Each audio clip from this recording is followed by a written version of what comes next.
name is Nate Reuter. As many of you know, I've been giving a presentation called The Future of Fairport. Many of you probably also know that I'm a parent of 5 beautiful children who are students in Fairport. 3 of them at Brooks Hill and 2 soon to be on the way.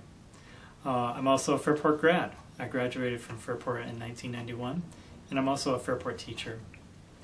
As I've been giving this presentation, there's lots of questions I get from people who come to the presentation. There's one common question I get from everyone, and that is what to do. Now that you know this information, what do you do? And I've gotten lots of kind of feedback from people as they've talked about what to do.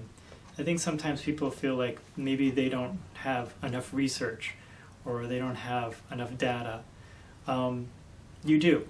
You have your experiences, and you definitely have a voice that's important to the members of the Board of Education. I know that your voice is important because on several occasions members of the board in different meetings have expressed that they want to hear from the community. I also know that your perspective is important because of how the members of the board have voiced your concerns and your perspective at meetings. Regularly when I've been at Board of Education meetings, members of the board have referred to your letters. They've started phrases, or they've started many statements with, we got this from a parent. Parents have been saying, members of the community have been saying. Your voice is very important. If you want your voice to be part of those discussions at those meetings, then it's important that you write. It's important that you do something. Please don't put it off. Make time to do it. So what would a letter look like? Keep it kind and respectful. The members of the Board of Education work really hard. I think most people know this, but I think it's important to remind people that the members of the Board of Education don't get compensated or paid in any way for all of the time that they put into the work they do as members of the board. Don't complain. This is not about complaining.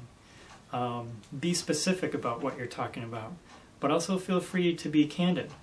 Be specific about what you're talking about, what your concerns are, and also what your hopes are for.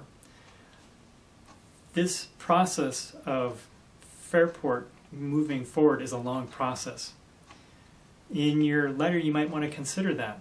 What do you hope the district would look like a year from now, 5 years from now, 10 years from now? I know my kids will be in the Fairport schools for a really long time. So my perspective is obviously on next year, but it's also on the years following that. Again, I think what's most important is that you write. It doesn't have to be anything fancy or elaborate. When would something like this need to be submitted in order to be heard in time for the development of this budget for next year? That's an important question. A due date, if you will. The Board of Education will be meeting for the last time to finalize and to discuss the budget on, let me get the date, on April 8th. Now, if that's the day that they're meeting, obviously the letter that you want to share with them should get to them much before that. My suggestion is to get it in by March 29th. The reason I'm suggesting March 29th is that is the first day of spring break. And typically on spring break, our attentions go other places, which is understandable. And by the time we get back, it's kind of settling back into the routine. We might not really be thinking about writing a letter to the members of the board. I would strongly invite you to submit a letter by March 29th. When you do send your letter, please make sure to send it to all members of the board, and also make sure to include Dr. Hunter in that communication.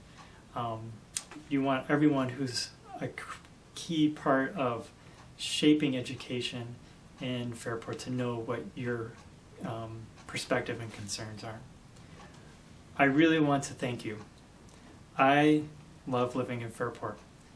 This community is such a precious place to me, and I feel fortunate to work and live with so many great people. That's why I decided to move back here after graduating. So again, thank you for all you do, and take care.